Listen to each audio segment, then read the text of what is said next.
Зымыран реактивті қозғалыстың арқасында қозғалатын ұшатын құрылғы. Қазақша зымыран дегенше көптеген адамдар оған ракета айта береді. Бұл бейнеде біз зымырандар мен зымыран қозғалтқыштарының негізгі технологиясын қарапайым ғылыми түрде түсіндіруге тырысамыз. Жерден ғарышқа ұшып кету үшін жердің тартылыс күшінен құтылу керек. Оны істеу жолы жеткілікті жылдамдыққа дейін жылдамдату. Жер бетінен секунданда 7,9 шақырым жылдамдықпен қозғалатын дененің жерді айналып өтуге жеткілікті жылдамдығы бар. Ал секундына 11,2 шақырым жылдамдықпен қозғалатын дене жердің тартылыс күшінен толығымен қашып, басқа планеталарға қарай ұша алады. Зымыранны осындай жылдамдыққа жеткізудің жолы реактивті қозғалыс. Ньютонның үшінші қозғалыс заңына көре әрбір әрекет тең және қарама-қарсы реакцияны тудырады. Зымыран жоғары жылдамдыққа үлкен массаны шығару керек. Шығарылған энергия зымыранды қарама-қарсы бағытына қозғалтады. Заманауи зымыранның бүкіл ұзындығының көп бөлігі шын мәнінде қозғалтқыш жүйесінен тұрады. Зымыран массасының кем дегенде 85% отын. Екі бөлек резервуарлар бар: отын резервуары және тотықтырғыш резервуары. Тотықтырғыш отымен химиялық реакциясын жасап, энергияны шығарылады.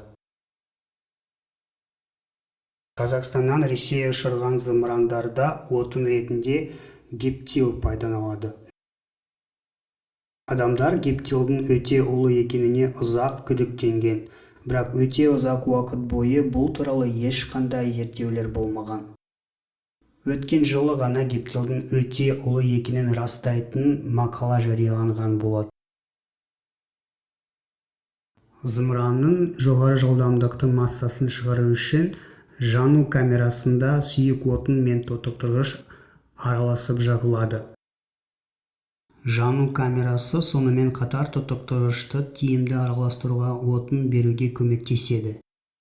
Ақылды араластыру дизайнының арқасында жоғары жылдамдықты ағын арнайы ракета саптамасынан өтеді. Зымыран пайдаланған газды төменге итеретіп, пайдаланған газ зымыранды жоғарыға қарай жылжытады. Саптаманың функциясы пайдаланылған газдардың жылдамдығын одан әрі арттыру, осылайша зымырандардың тартылуын арттыру. Дыбыс асты ағыны осындай саптаманың көмегімен дыбыстан жоғары ағынға айналады. Сұйық оттың араласу камерасына түскенге дейін саптама корпусын толығымен айналып өте береді. Бұл саңылаулар қақпағының температурасын төмендетуге көмектеседі және сонымен бірге энергияны сақтауға көмектеседі. Отын мен тотықтырғышты адекватты ағыммен айдау үшін екі сорғы қолданылады. Бұл сорғылар бірге қосылған турбина арқылы басқарылады. Сорғы турбиналық қондырғы турбосорғы деп аталады. Газ генераторы турбинаны айналдыратын ыстық газды шығарады. Отын айналма ағыны және тотықтырғыш жану мақсатында газ генераторына беріледі. Турбинадан шығатын газ негізгі зымыран шығындыларымен араласады. Зымыранын көтеру кезінде негізгі қозғалтқыш шығаратын күш жеткіліксіз болуы мүмкін. Сондықтан әдетте көтерілуге көмектесу үшін бірнеше қатты отынды күшейткіштер қолданылады. Қатты отынды күшейткіштер өте тез күйіп кетеді, сондықтан зымыранның салмағын азайту үшін олар жанып болғаннан кейін тасталады. Яғни олар зымыранның сатылар деп аталады. Негізгі қозғалтқыш жанып кеткенде, келесі сатылар да тасталады және келесі қозғалтқыш зарядты алады. Осылайша зымыранның салмағы айтарлықтай төмендейді, осылайша үлкен жылдамдыққа қол жеткізуге болады. Ақырында бірнеше сатылардан кейін пайдалы жүк қажетті орбитаға шығарылады. 5 саты дейінгі зымырандар сәтті ретінде сынақтан өтті.